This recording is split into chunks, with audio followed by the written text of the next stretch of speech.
has advanced. In the LEC, you might get away with that, but here, the level play is much higher, and some of the heroic plays he's made have won games for the team. We'll see if he can do it tonight. He's going to need some. I am curious about this draft as well, because you can only ban away so many things. I think that Keria, he'd probably play Timo support if the team told him it was an 80 carry at this point. So, maybe you just don't ban away anything at all. They take away Zeus's Aatrox to start off. Nautilus gone. Ash going to be taken off the board as well. I like the Aatrox ban. Zeus is on an insane win streak with this pick. And, we know he is the best in the LCK. He very well may be the best in the world at this pick right now. His form is incredible. And the Milio ban here is quite interesting. Execute hates that champion. He does not like to play it. Is Keria going to play Camille support? It could happen. It's kind of like the whispers I'm hearing nowadays. One of them from actually our co-commentator in Chronicler, who's playing it in solo queue, but also at the top of the ladder as well. Seems pretty strong. And Lucian's going to be banned, which leaves Senna, which is not allowed. That's not the strategy that has been winning for the last 14 times she has appeared. We might see 15 as Senna's going to come out here, or rather Sejuani is going to come out here for Willer with the Azir pick. So no synergy built up on those two picks just yet, but we could see something like a Yone top, but I fear it.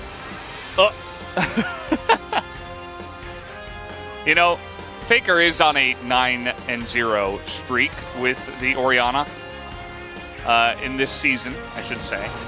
Tom Kench. Tom Kench here is the best option next to Nautilus.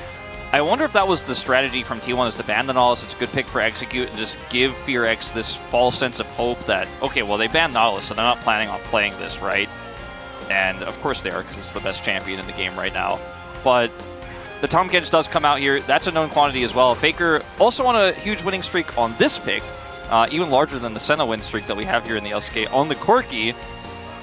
The numbers aren't lining up for FearX right now. They are really not lining up for FearX. So Varus is the answer to the Senna Kench. I've never seen this attempted before. Okay, this is a better option, I think. It's definitely going to be able to match the scaling a little bit better. Is the lock in the Rakan? Yeah, Rakan currently seeing a lot of success in the LCK, even alone, regardless of the Xayah, which probably you don't want to see into Corki Senna, please. But, we'll see what they decide to do. The Rakan itself, though, has been pretty good. You have some decent, reliable engage, some hard engage, and you have the Sejuani as well. I wonder... there's a Tom Kench on the other side, so... I wonder if Henna would be interested in playing Jinx in this composition, because you have a lot of ways to blow up a single target, and the range that Jinx has can follow up pretty well. And before Senna starts to stack, you'll be able to kind of meet her in the middle there. The Varus is 100% going to be banned, right? We knew that from the outset. That was not going to come through when they decided to prioritize the Rakan. But maybe the Rakan plus Sejuani and the Azir ultimate gives you the opportunity to get Jinx excited and then carry the fight front to back that way. It's just a thought I have here, because clearly something unusual is going to come out. If it's the Xayah here, then we got to talk to Ryu after this. Because I don't think that is ever going to be the answer in this one. As Poppy taken away here. So Zeus's pool, is quite large. He'll play anything, but they're taking away some of the best picks here into some of the remaining available ones, like the Cassante. Xayah is banned away, so they're not even allowed to play it. Surprised T1 decided to go that way. It's going to be Tristana bot. Yeah. Pretty interesting. I thought, maybe with the Poppy going away, we're thinking about some kind of aggressive pick in the bottom side. I wasn't expecting Tristana. And you ban away the Gnar and the Poppy and the Aatrox, and you don't take Cassante. Yeah, I feel like that doesn't seem right. My most frustrating point of this is, yeah, you're going to get counterpicked for clear this way. Technically speaking, Twisted Fate. So we'll see how this one goes. But nobody would have expected you to pick Tristana. You didn't need to lock it away here. It wasn't going to be taken away from you. You could have gotten a prio pick instead, a safe one. And now let's see what the counter pick for the Twisted Fate is going to be. Viego ties this composition together so incredibly nicely. You have pick potential with the Twisted Fate. You have so much range with Senna. You have more, damage output at range and also sustain with the Senna here. very difficult to punish this composition. And you could save the Senna, you could save the Corki. Smolder top. This is... Are we going to see it? Smolder top sounds like a disaster in this composition. Thank God it's not going to happen. Oh. Yeah. I was about to lose my marbles. They're about to be all over the floor, bouncing down the Low Park stairs right behind Coma down right over there. You see them flying down. Somebody's going to trip over that. Would have been a hazard for all the staff here. Glad that didn't happen. He's going to play Jax, which is going to have a better time. Works well with the Sejuani. You got Permafrost synergy. Yeah. It's going to be hard for Viego cards. Yeah, and right? Exactly. It's going to be hard for Viego to win that 2v2 with the Sejuani up there.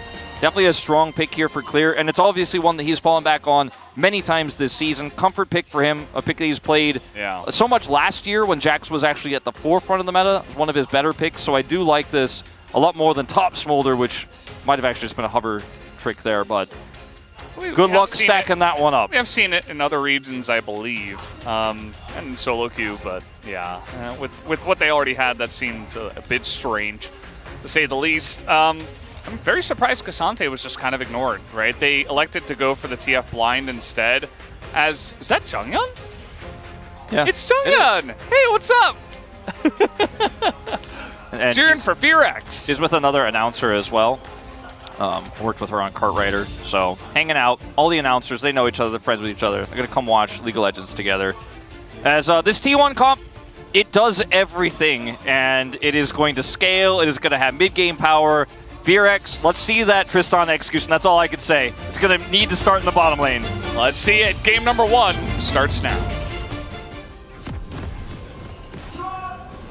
소환사의 협곡에 오신 것을 환영합니다.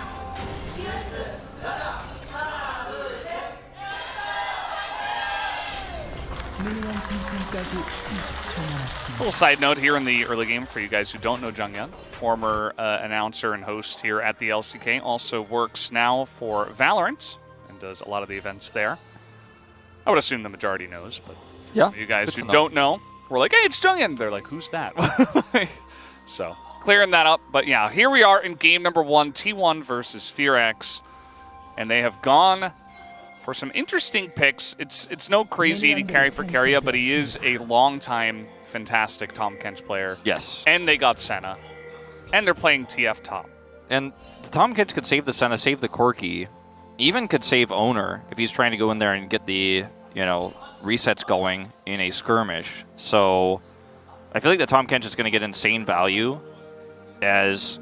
you might be thinking, well, if you say the Viego, but then the Senna's going to be in danger. I mean, I don't expect T1 to be on the back foot at any point in any skirmish in this game outside of the first few minutes, as Guma's just going to come over here and get that first Q off and do some additional damage.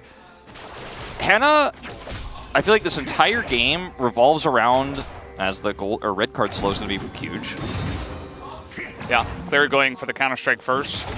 And you see that Zeus doesn't really care because Counter-Strike has a much longer cooldown than the pick a card. So at level 1, not really the play, I think, to get onto the Twisted Fate. I like the call to go for red as well for some additional damage. Counter-Strike going to be used to dodge this gold, and then that's it. Now Zeus has control until your next Counter-Strike, and you're going to get frozen out of some of these minions here. Very frustrating. As your melee, he's ranged. There's a gold card. You don't have a Counter-Strike for that one. Yeah, and Zeus is fantastic for his Gnar spacing. That was always the champ we were like, wow, he's really perfect at playing right on the line between getting too close and being too far away to not do enough damage. So I would expect this TF is going to be pretty insane in terms of the laning phase, and we're already seeing a bit of that extra harass in this game. Okay, another one to connect here. Now he has level 3, so he's going to stack that passive as well on his autos. And, I mean, it's not a fun time, let's just say that, as should be able to get this cannon minion and the melee as well, but falling behind in CS, decides to Counter-Strike here just to get the cannon. Still takes damage here as Zeus, yeah. The spacing has been pretty legit, let's just say that, Valdez. Yeah. I think the thing about it is that, yeah, in theory, the Counter-Strike is going to be very nice into the pick a card, but in the early stage of the lane, especially level 1, where he opted to go for a trade, the TF will always do a lot, especially if you're going AD, because then your autos just hurt, right? As Hannah goes in, And yep, gets hit by the root and is in a bit of trouble. Will hop away. So that's the end of Tristana's ability to do anything on this before this first back. Right there, off of an insta root from Guma. Really well played. As Faker also, 20 win streak. So he's 6 ahead of the Senna. Yeah. And they will go, those streaks will continue together. His closer may have to flash. Oh, trying to predict it, and closer just stares at him. We'll see us probably pretty soon. As the game has resumed. So that gank from Owner didn't get the flash. Will force closer to teleport though, as the Gatling gun from Faker chunked him out. So Faker had already TP'd, so tried to use that for an additional advantage. And that's where we were. So yeah, closer trying to stop a back, and he will be successful. Does take a chunk of damage though, which, you know, he just TP'd in, so that's not what you're looking for. Also misses the cannon, to the chagrin of Jonah Strong. I saw that tiny little zoom in. I know exactly what he means. We all know what it means, and I think closer going to be pretty unhappy with how this scenario went, as Faker once again has enough for Gatling gun, is going to push in, and Faker's planning on pushing this and backing. It's kind of awkward for him now though, because he used the Gatling gun mostly for damage. Yeah, he also TP'd earlier as well. Yeah, exactly. So he doesn't have TP, so that may have backfired a little bit. Nice ward placement there from Zeus just to spot him after landing the gold card. Seems like Clear is doing okay. Obviously, the first time we saw this lane earlier, it was not great. He was experiencing a lot of pressure, but also had to use his TP. So picked up a refillable, which is going to be immensely helpful into this lane with the amount of harass you are going to experience. Melee into TF, as Counter-Strike is there, Clear. The nice trade this time around. Yeah. Zeus goes down. Maybe he thought he could do something with that, and it was a red card used there from Zeus. That's how confident he is okay. Yeah, Owner already using Smite, so Willard just gives him a thumbs up and hops out of there. Teams have gotten so good at securing their one bub, and this is going to be no exception. They're just coming in there and making sure you do not lose that valuable experience. As so far, so good in terms of ping for the moment. Looking like we are in this one for the long haul. Fingers crossed. So happy to report the gameplay is still going. I really wish you didn't say that. I don't believe in jinxes.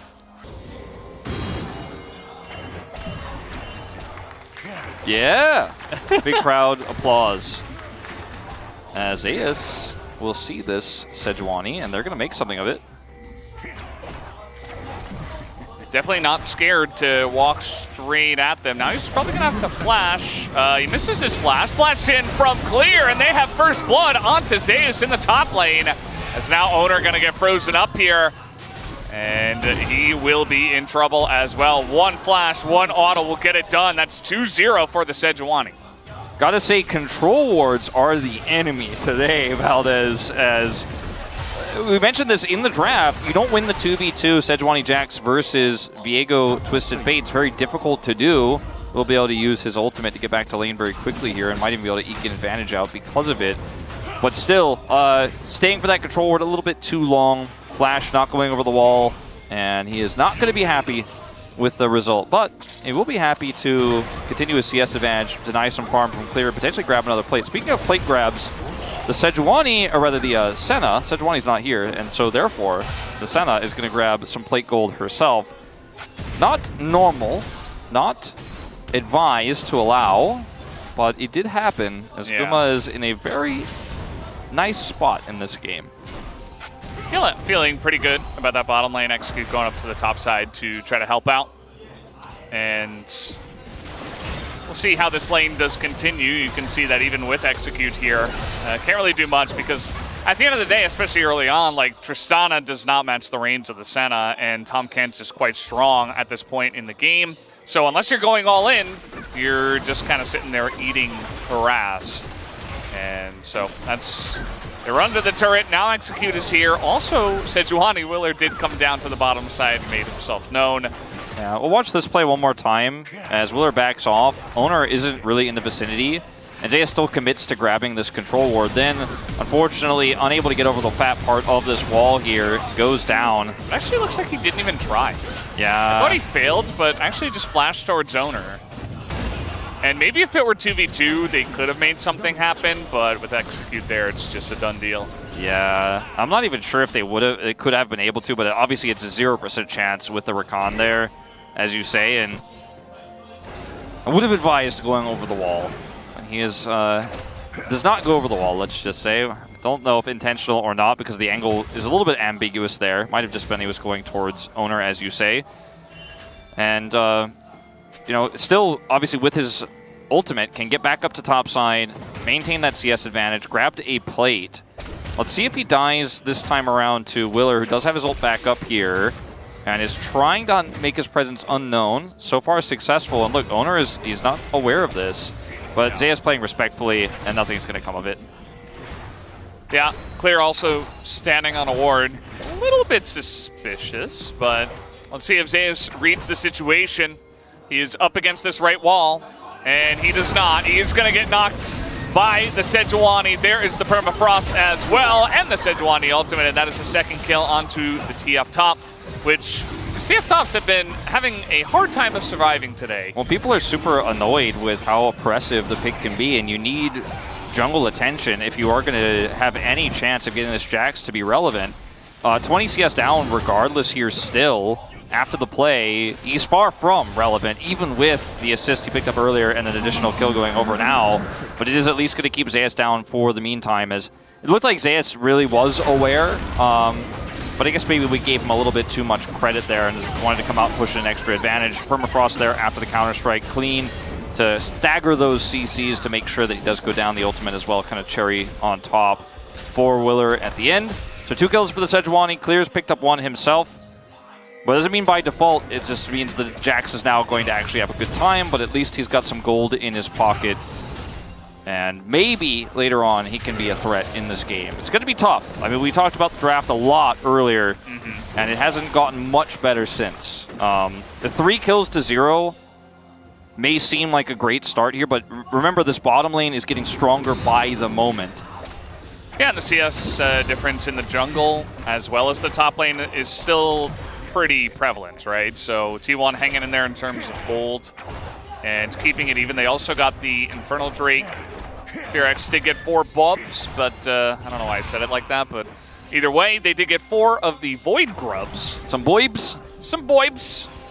And now they're actually looking to get on top of Clear here, who is not going to have Counter-Strike and does not have his flash for about 5 seconds. Do they have the damage? Yes, they do. His owner will take him out with his nice ult, as that's going to give Zeus some breathing room. Zeus also went for Cull, so he's going to have a big gold injection in just a moment. Faker is in control of this mid lane, is even able to steal some of those Raptors away.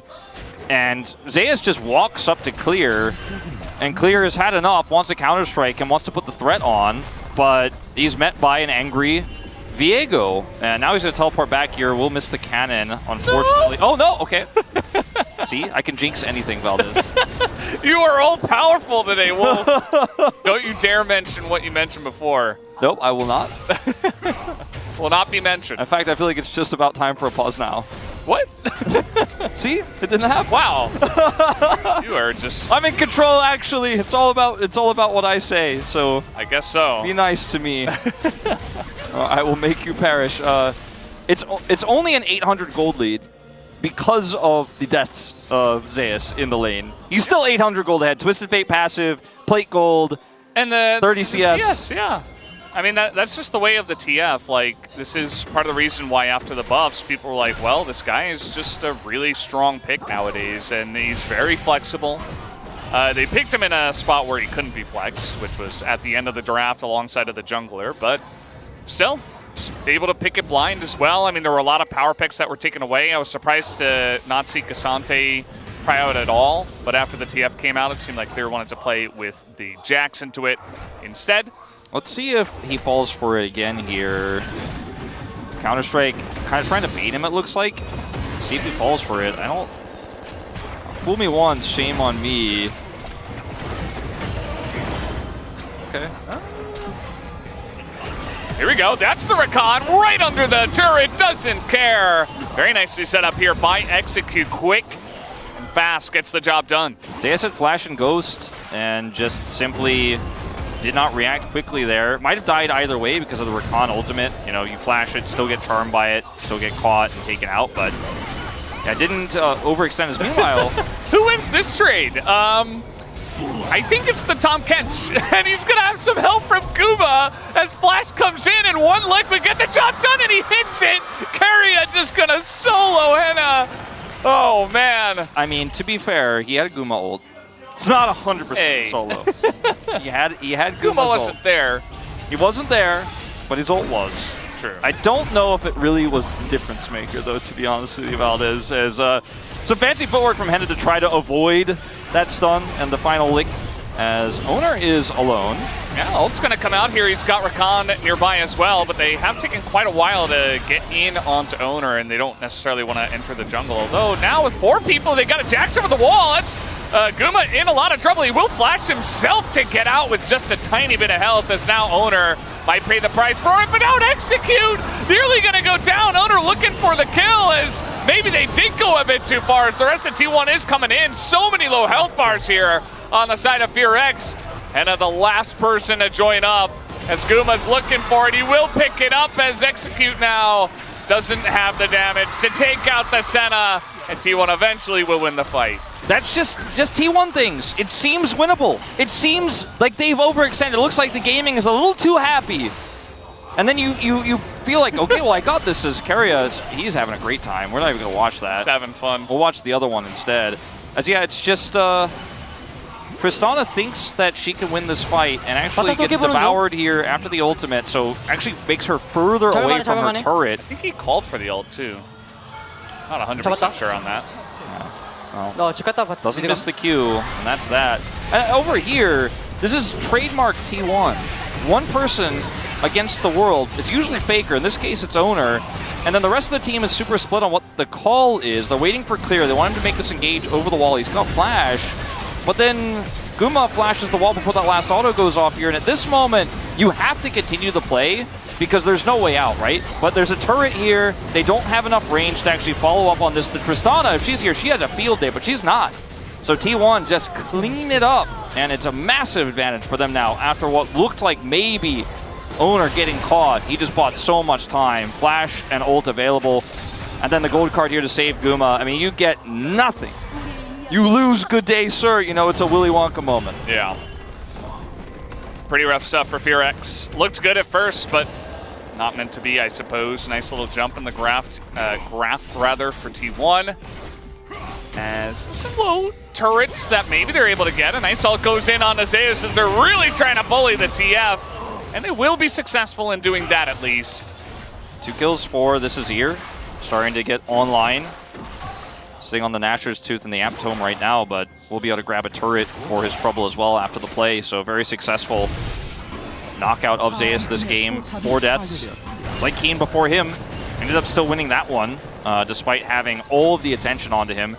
And when you lopsidedly put all the attention on a TF, it means that Guma can continue to farm and be a menace. Karriya is up 10 CS when he's been in that isolated matchup, and Guma is just getting stacks on stacks and growing at a pretty quick rate. So, I mean, despite all of the efforts to make this Twisted Fate fall down and be useless, he's still going to be a guaranteed way to get vision. He's still going to be an additional piece of CC. And, I mean, this is a successful gank play, and you've got to look for something, right? You have to try to make your solo laners relevant. Last time, obviously, the focus was for the Jax. Now it's for Closer. He needs items to actually be able to stand up to T1's composition. So it's not all for nothing. But don't count Zeus out of this game just yet, is really what I'm getting at. As we saw, like I said in the previous game. Yeah, at the end of the day, you're a gold card. There's not a huge amount of CC in this comp. So 2 kills for the Jax, 2 kills for the Sejuani. Those are the bright spots, as well as a kill from Closer. Yeah, Closer did get that play. Bottom side, grabbed a turret, and picked up a needlessly large rod. So there are some bright spots here for sure for FearX. The goal deficit, definitely, you could feel it. The win conditions of the late game Corki, the late game Senna. That's the biggest issue they're facing right now.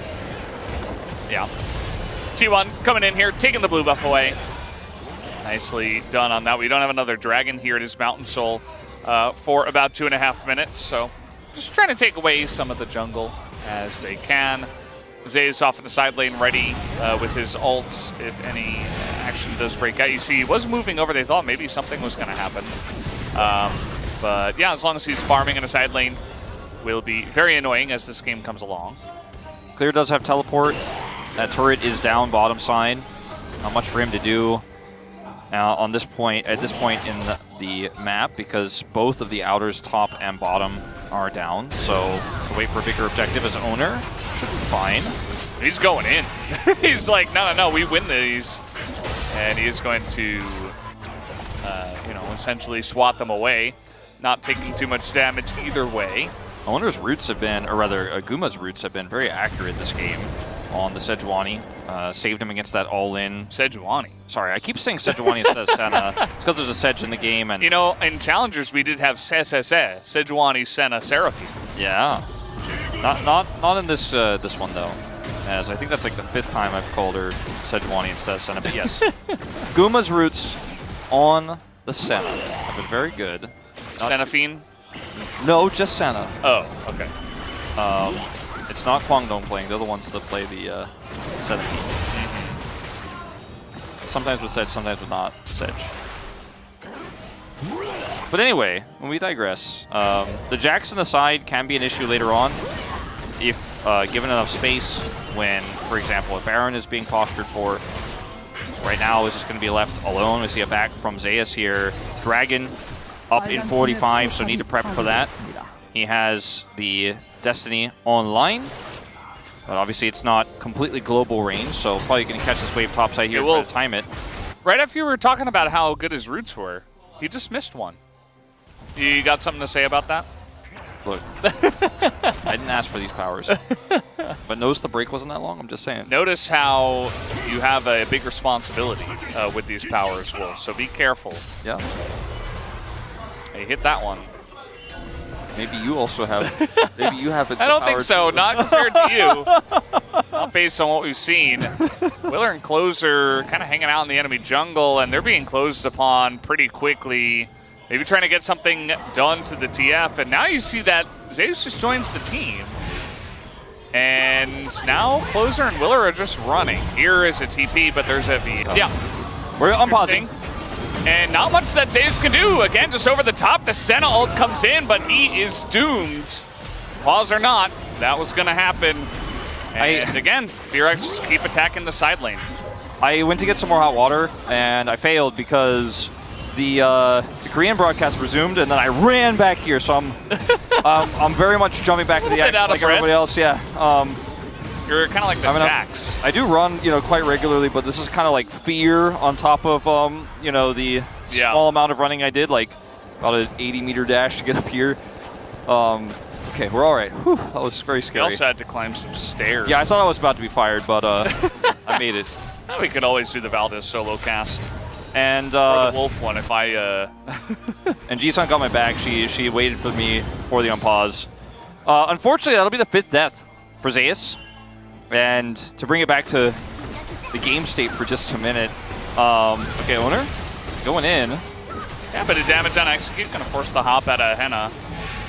And you see that Closer was watching the last game, although he did go for Shadow Flame, which is pretty interesting. Generally, you'll see the Leandries come out and then the Zhonya's, but instead it's Shadow Flame and then Zhonya's. Oh, man. And I guess it's just that a lot of players aren't going to be building too much health, although there is, of course, Viego and Tom Kanch. But he did get the arm guard in the end. And yes. He's going to have that extra survivability. Killing either the Corki or the Senna instantly in this in a team fight almost guarantees you the win as Virex. Now, doing that is much more difficult than it is to say it, because Corki's got Valkyrie, is going to have package in these big team fights in 2 minutes. The Dragon will spawn. So you've got to try to find an angle. If you can kill Faker or you can kill Guma, the Twisted Fate's damage output, even with AD, is just not going to stack up to Tristana Azir damage with the Jax flying around the team fight as well. So layering CC, those types of engages are what Virex are looking for. And the Tristana, I mean, she's scaling on her own and can, once the range gets higher, end up being that extra damage. She can follow up pretty well with her jump. So it's not over till it's over. And let's see how this next fight breaks out here. In 75 seconds that Drake is spawning, Virex cannot give the Mountain Soul to T1, so they're not going to be able to avoid that one. Jax has teleport, so keep that in mind too. Maybe he can put some pressure on the top side if he backs now, maybe be on the opposite side and then TP into the fight, something they could look to do.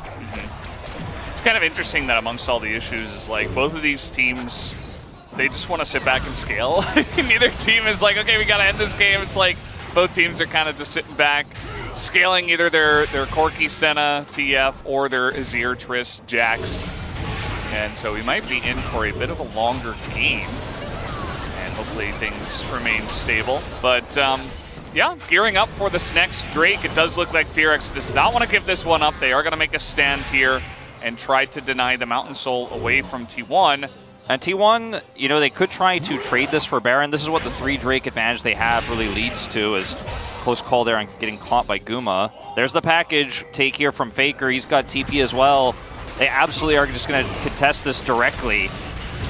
Yeah, interesting TP. I guess he really wanted to be there right on time. He has 3.5 items already with the Eclipse and the Malignance done. He doesn't want to give Clear time on the side. Clear is going to wrap around now. He's on the flank, but it's a long flank, so there's a big window here for T1.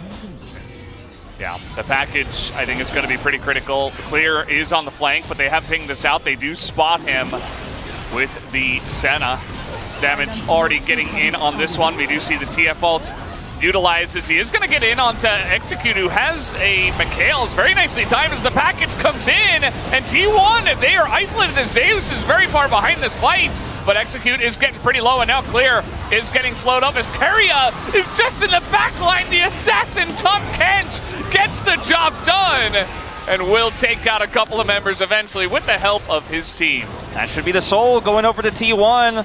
A fairly drawn-out fight, all things considered, but so many resources spent to kill Zeus. The tanky Tom Kench is actually more deadly than you'd expect, even with the build he's chosen. Does a decent amount of damage there. He's so difficult to lock down and kill. And the flanking Jax just does not work out. He gets rooted, which is somewhat on him. Kind of just doesn't avoid that one. And then he's out of this fight. So imagine if you could pile onto Zeus here with Clear during all of this. Keep watching Clear, because he's not able to do anything in this fight as the collapse comes through. And then, yeah, you eventually get the Twisted Fate, but Keria comes in. The Rakan is down. This fight is so split up. There's no damage here anymore, as so much is spent on that Twisted Fate. The Tristana goes down, and you're sitting ducks as Fearx. 3,000 gold now behind and up against a Mountain Soul. Yeah, it's a bit of an issue. I mean, Keria might just be unkillable at this point, especially once he gets into the fights. He's got Grey Health, he's got Jack Shows, he has 3 items. Fearx, though, they're going for a Baron. They're looking for the flip. Owner tries to get in, he ults, and he will take it away with the smite. This looks like Willer also uses. Keria gets hit with the Devour as well, keeps him alive. T1 are in an excellent spot now, as Zeus, meanwhile, just bullying the enemy support. And Clear won't be able to get it done by himself. He does live for quite a long period of time, but not going to be enough. As the root comes in onto the Tristana, and T1 finally triple kill here on Zeus, and it looks like they know where Willer is as well. I mean, this should be the game-ending fight for T1. I mean, they've got Soul, they've got Baron, Willer goes down, it's the ace, and they can push to end. It's looking pretty likely. I mean, with the Baron, let's see. I mean, we got 7 seconds on Execute. He'll have to try to delay this. We have 15 on Closer. I just don't see them being able to defend this. I think they're going to try to go for it. I don't blame them at all. And I think it makes sense at this point, as T1, a couple of team fights later, and a Mountain Soul, they will be able to take game number 1 in about 30 minutes, plus a bit of extras. Your Fearx have chosen blue side for this second game. And let's see how the adaptation is going to come through here, because I thought the play we saw from Fearx was pretty good overall, trying to punish the Twisted Fate, but the team fights left a lot to be desired. Yeah, I mean, at the end of the day, you're playing against a really strong team, and I do agree. I think their showing was very nice, and now that they move over to the blue side, rather, T1 are going to do the job of banning Senna, which is nice. We don't have to see Senna. It's gone, and they're going to ban Nautilus as well. Varus Nautilus, very powerful, very popular. Kind of difficult to get on the blue side, though. Yeah. Ashe gone, the Aatrox banned away from Zeus again, and also the Lucian ban coming through. Even though it hasn't been very successful, it's still very popular in scrims, is what word on the street is the Rakan will also be banned away here. So first pick now to FearX. A lot open. Could go for the Varus, and that's what they're going to do. You know, even with Smolder open here for T1, the Varus could be quite strong into that, even Nautilus lists. And also, you know, there's a few other picks we could see, like the Zeri, for example, but T1 have kind of shied away from that pick in the past. Gumayusi not a player who particularly has prioritized it, even when it was very meta. So let's see what the answer is going to be. Oh, some Faker Orianna. Yeah, currently 9-0, and has a 61% win rate, 61.8 over the course of everybody playing it this season. So very powerful. And the Kalista is going to be pulled in here, and now you have no idea what this bottom lane is going to look like for the side of T1, because that could be support, that could be for Guma, and some random weird thing for Keria. We just don't know. Yeah, it could be Nico, unless it's taken away. And Nico actually is disabled on this match as well anyways. So that's not going to happen. I saw the Nocturne, I got excited. I was like, oh, they could have denied, but it's actually disabled. New week, but same patch. And Azir to be the lock into Orianna. Not feeling too great about that one here for FearX, considering Faker has had the best laning stats in the LCK this season. Willer's Nocturne is pretty good, though. And, yeah, you know, there's a lot of things you could do with Varus, Azir, and Nocturne here. And we'll see what else they want to round this draft off with in terms of engage. As I don't know if we're going to get an answer about the Keria pick just yet, because there's so much he can play. You don't necessarily have to lock it now. Unless it's something really powerful that they want right now, like a Renata Glask, and that's what you want your bottom lane to be. But Cassante being available, you know, again, I said before during Game 1 that I was surprised that Cassante got overlooked, especially with a lot of the bans in the top lane, but they're going to take it here instead. Twisted Fate taken away, as they did lock that top lane. And even though it had a bit of a rough time in back-to-back laning phases, you know, here at the beginning of the week, it still found success. And Udyr also taken away. Renata, as you mentioned, the strongest pick that could be played with the Kalista in lane in terms of very strong meta picks. But now what do you ban? Because you just have no idea what Keria is going to do, and this is the power of this and execute. Feeling the frustration. He doesn't know what he's laning into. He has no idea what Keria is going to pick, and you already have the jungle, sorry, there's so many jungle picks available here. You've already locked in yours. I was going to say Vi or maybe even the Lee Sin could be a strong option. They take the Vi, and then over goes to Lee Sin. Yeah, I think that's not too surprising. I think the Renata Glask was pretty much mandatory, I think a lot of people would say. And then the Vi, you know, does rank higher, I would say, on the tier list right now. But Jarvan being looked at here. Now, Jarvan-Orianna is a fantastic combo in team fights. You just jump in, it can't be stopped, and the ball will be on top of Jarvan, so could be there. Also could be in the bot lane. Don't want to exclude that possibility. I kind of doubt it will be, but we've seen it in the past. Could happen. The airy Jarvan brings me back. Where's life? Yeah, just build an arm guard. It's only 1,600 now. Okay, this is interesting. A potential Maokai pick, excuse me, into... Malphite. Not this time around. That would be scary. Likely to be the pick here for Execute, as let's see what Clear is going to end up playing into this Cassante. Lots of bans in the top lane. Aatrox's gone, the Udyr, Twisted Fate is also gone. Might just be a Gnar angle here. Gnar, Azir, we've seen it so much. Zach! There it is, once again, into the Cassante.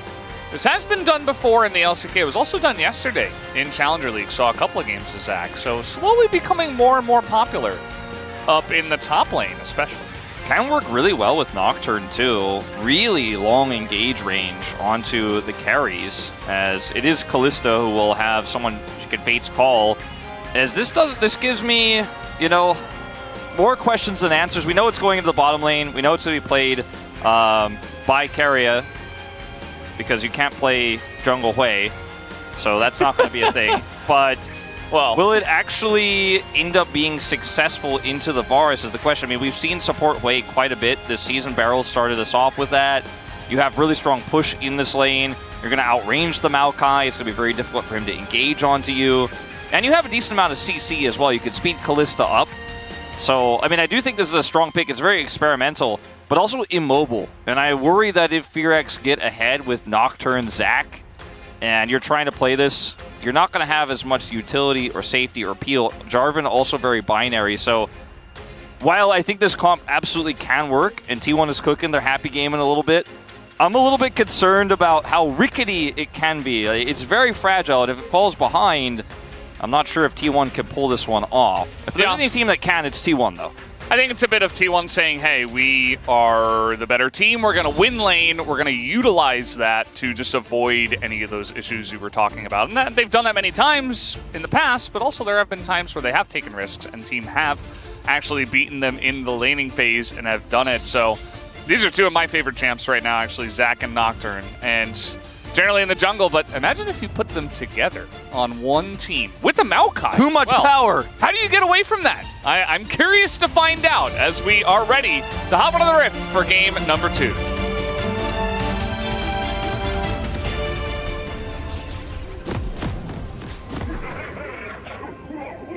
소환사의 협곡에 오신 것을 환영합니다.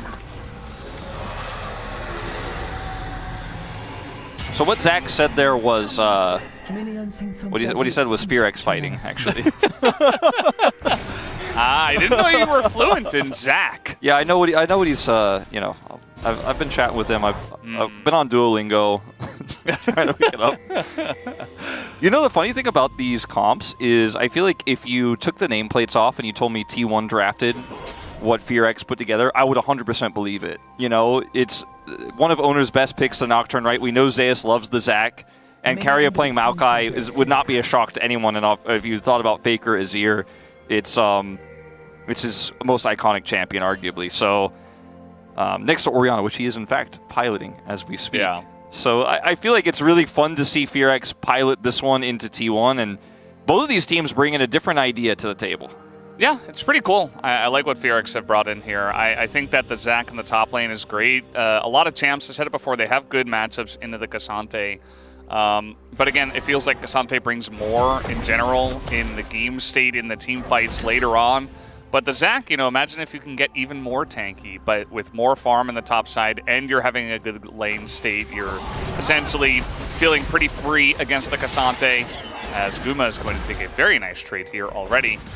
It's going to feel good, though, for the Zac. He's going to get accelerated very quickly. He's going to get a Spirit Visage early, as this is Carria's 53rd unique pick in the LCK, which is just insane for a support. It is wild that, you know, we haven't popped that up really this season. He hasn't played it yet because it's been pretty prevalent. It was in the first week of the LCK, especially. Heal committed. Uh-oh.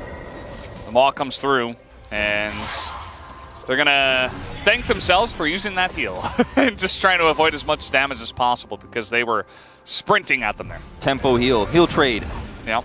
And, you know, you mentioned it earlier right before we jumped into the game, but when you consider that Maokai can root somebody with his ultimate and then Willer and Clear can follow up on them so easily, the comp just plays itself, right? And I feel like this comp originally may have picked the Nocturne to deny Orianna Nocturne. You know, the ball carry is so strong. But how they've rounded it out to make it viable is really cool to see. And yeah, these combos are super frustrating. We've seen Beryl do this, now Carrier is doing this. It's a tough lane to play, and it's going to be a plate here, potentially even off of this wave. It's pretty early on, but yeah, this eye is also quite annoying because it'll root you, you're going to get hit from the sky, and Carrier can do it from the safety of his own home. You know, he's going to be sitting back there behind the minions and never really going to be in any danger of getting hit by anything. As Guma as well, we'll have to see what kind of build he goes for, if he's maxing his Q, if he's building lethality just to be even more annoying and lane dominant. Wouldn't surprise me too much because, again, this is why they drafted this in the first place. Just to get huge tempo advantages, which this composition is fantastic at. The Cassante does kind of stick out like a sore thumb in terms of how this comp is going to come together in the mid game because he's going to be Cassante. Yeah, he'll figure it out. Well, that's exactly what I was going to say. Is he actually doesn't really fit into that theme. Like if they had Aatrox, it would be perfect. But he's going to be Cassante later on. He's going to be tanky. He's going to be a front lane they have to break through. But he may just be circumvented by, you know, Zac's jump, by of course the Nocturne, and then he's going to get rooted potentially by Execute's ultimate. Which was nerfed for the support role. This is something that, you know, has been discussed so many times by Ox, who's on the space standing by. I'm sure he's got a really strong opinion about this, as he's been wanting to see this for a while.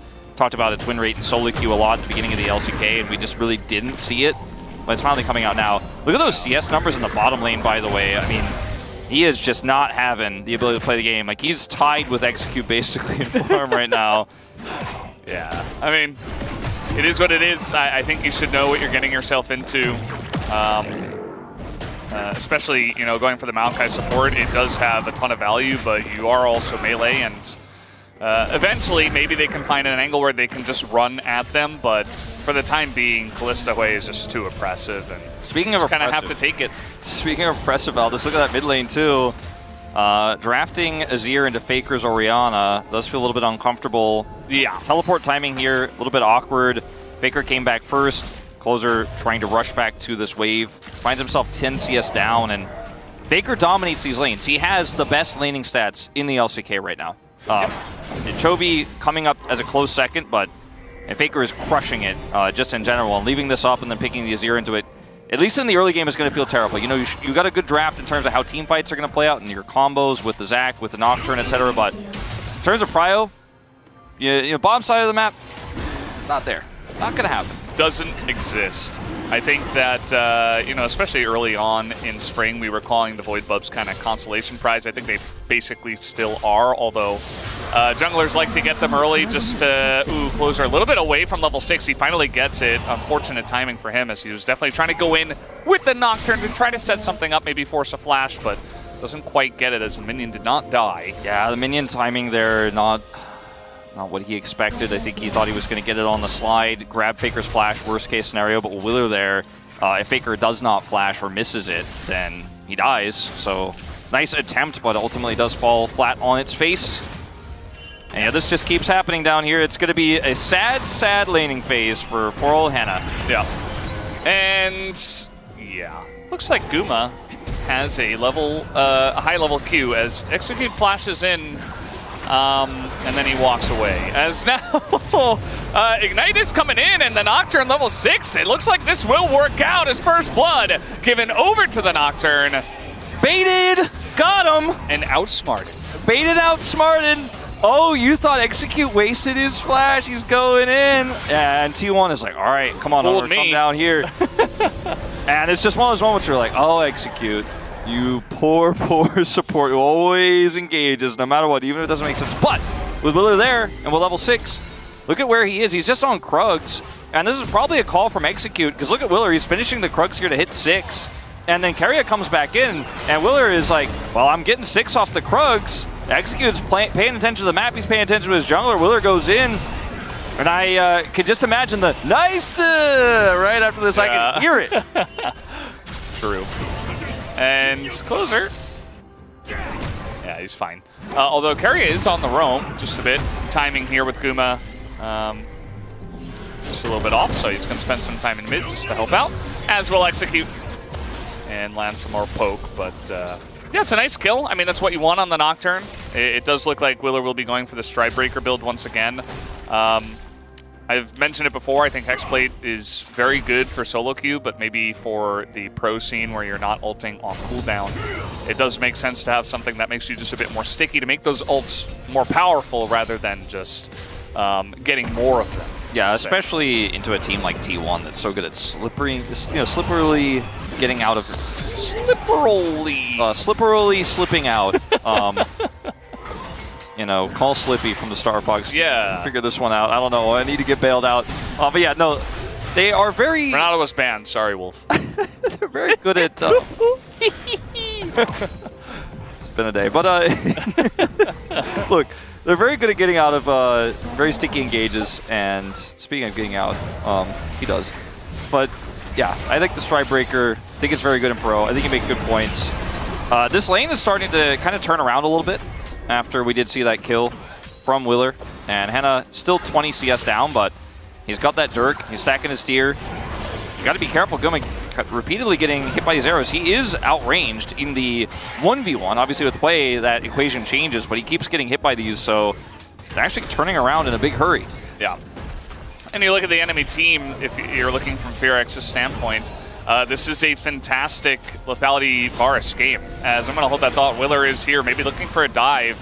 It is a 3v3, yes, but I'm not sure if Owner can really even get away from this, as Willer's going to do a bunch of damage and just ults onto Guma, nearly takes him out, but he lives, as now Owner has to flash away, but Willer might pay the price. One more ability would do it as Carrier. He's desperate and he gets it, and even a kill onto the Maokai as well, and this has gone totally awry as now even Faker's coming in. They don't even need him. Guma got to pick up the double kill. Oh, the execution here from FearX a little off. I mean, Faker was pushed into by Closer, so he couldn't come down initially and help out on the play. And Willer goes in, but he doesn't have the damage to instantly get the kill, so he has to flash out. And Nocturne, as everyone knows, is a champion that's pretty binary. He doesn't have much utility after the initial, I went in, I pressed my buttons.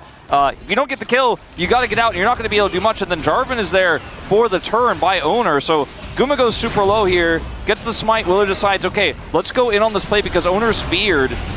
And he instantly goes in, but Flash comes through. He does not have the damage, and the turn is there. We're not done fighting, though. Yeah, the carrier shield as well in that replay. Excellent timing. And now Owner in a little bit of trouble. Here's Closer. Very nice scoop on a 2, but the first person to go down is Execute, and now Closer's in trouble. They commit to it heavily, and T1 respond in kind immediately there.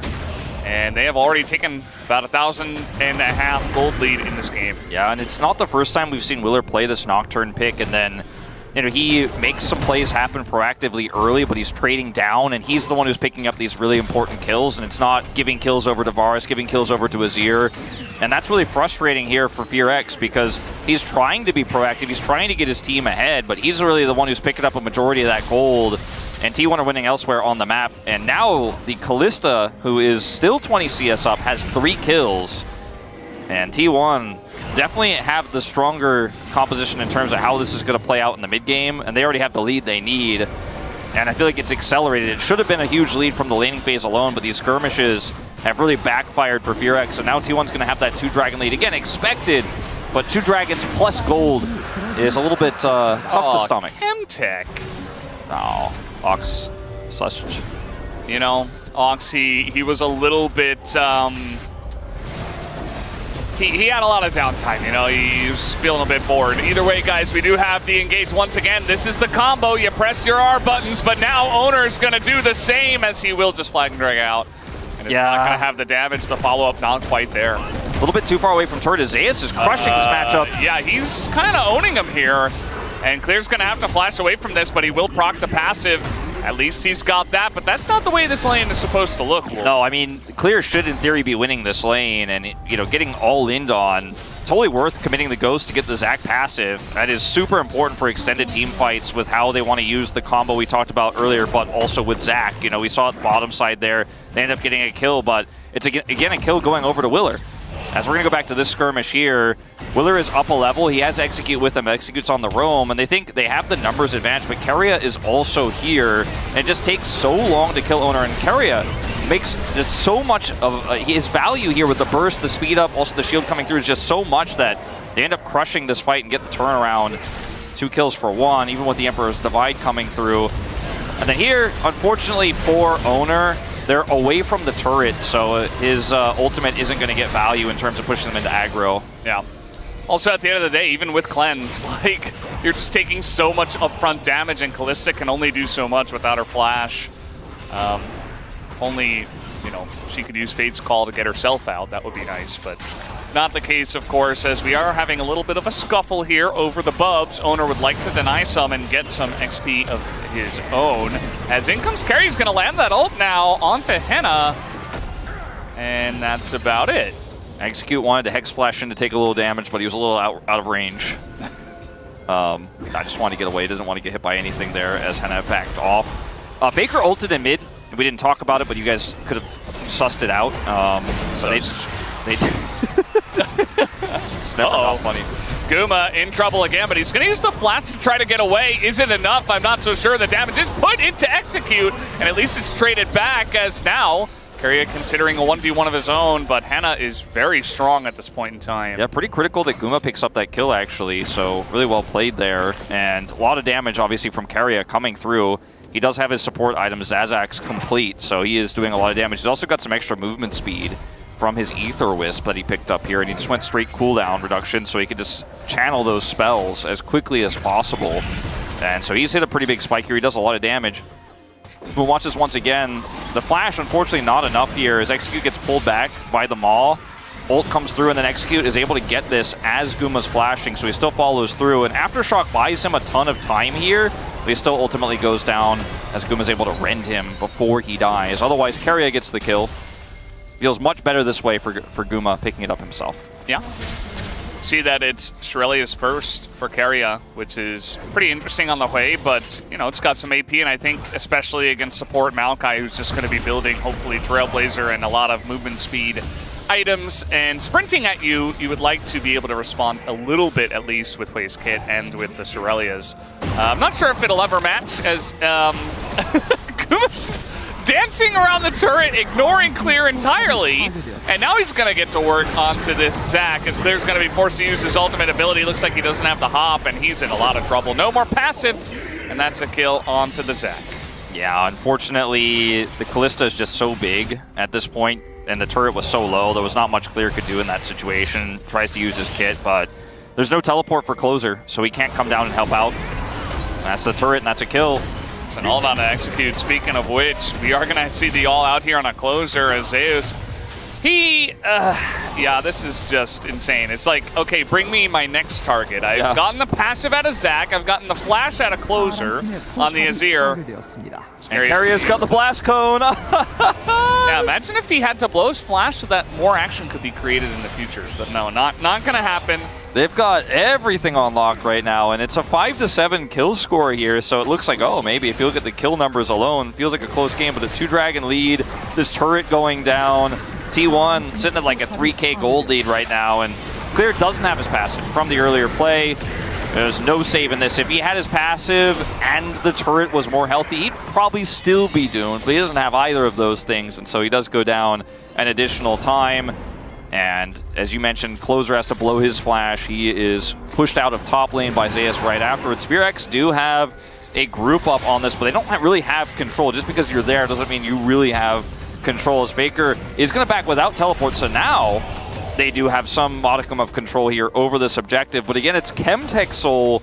A solo Chemtech Dragon isn't going to feel amazing. It's going to feel decent for this comp, but I think T1 are happy to, if they had to, give it up. And they've actually given enough time for Faker to walk back now. He has ult, so we'll see if this ends up being a real fight. He's going to go for the minions under the turret instead, as it feels like Fearx are just really indecisive about what play they want to make here. They're going to push top. Clear does have TP. Yeah. See that Henna's being pushed in right now, actually, in the mid lane, so the mid prio not quite there now. Owner looking for the combo. Faker is not here, though, but still they're going to go for a TP coming in from Faker right now, as not exactly the cleanest fight, but T1 still going to capitalize. They will take out Execute, and Closer! One auto away, and that'll do it. Owner going to steal it away from Keria. Faker's got to be so mad, man. There's just no way he's going to keep up with Chovy like this. If Keria keeps playing like this, it's just not going to happen. He's 0-0-4. Oh, it's starting off the week behind Chovy. You never want to see it. Hey, at least he got the one, you know? Yeah. There's only one behind. He did get the POG in game one for those who missed it. So just one behind now.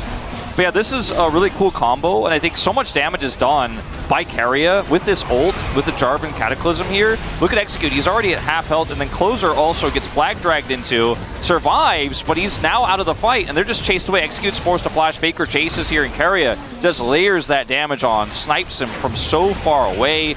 Doesn't matter, because he's dead anyways by Owner. Yeah. But everything in that fight was so well coordinated by T1, and suddenly, 4,500 gold lead here for T1. And, I mean, Soul Point is definitely stronger with a lot of different dragons, but you're still happy to see it if you're a T1 fan. And I just don't know if Clear is going to be impactful at all this game. He's just super far behind. And you need this combo to work out with Maokai, Zac, and the Nocturne onto backline targets. But who is the backline target? Is it going to be Faker, who has Arm Guard? Who are you actually going to kill? Who are you going to collapse on? Are you going to collapse on a Guma, who is a ton of support, is so big that he'll probably just kill you instantly anyways? I just feel like the comp is kind of falling apart now. It's kind of one of those interesting situations where if the Kalista wasn't that fed, maybe if you just wombo combo into Guma, it could be nice. But as you mentioned, if you do not kill him immediately, you're probably just dead. So they're going to put themselves very close to the Kalista, which she will very much enjoy. We do have the Unending Despair tech here from Clear, which has been getting more and more popular in the top lane with champions such as Zac and Volibear, especially. Yeah. A solo queue classic, that one. But yeah, gonna pull it out here as the first item. I didn't realize you were talking about the item. I thought you were just talking about his entire lane fake. Oh, well, yeah, that too. But also the item, just conveniently, he did purchase that. Because I think Unending Despair describes what the game before this has looked like for him and what it will likely look like afterwards. He's just, unfortunately, so far behind. I mean, I like the item pick here, but Closer's going to have to ult the jungler. Owner didn't even hit the flag track. And now he's just going to press his ult. Yeah, Closer is in a lot of trouble, although he does have a Nocturne and a Maokai. Maybe a bit of a bait, but they just can't kill the Jarvan right now. He's just going to flag drag back into that one.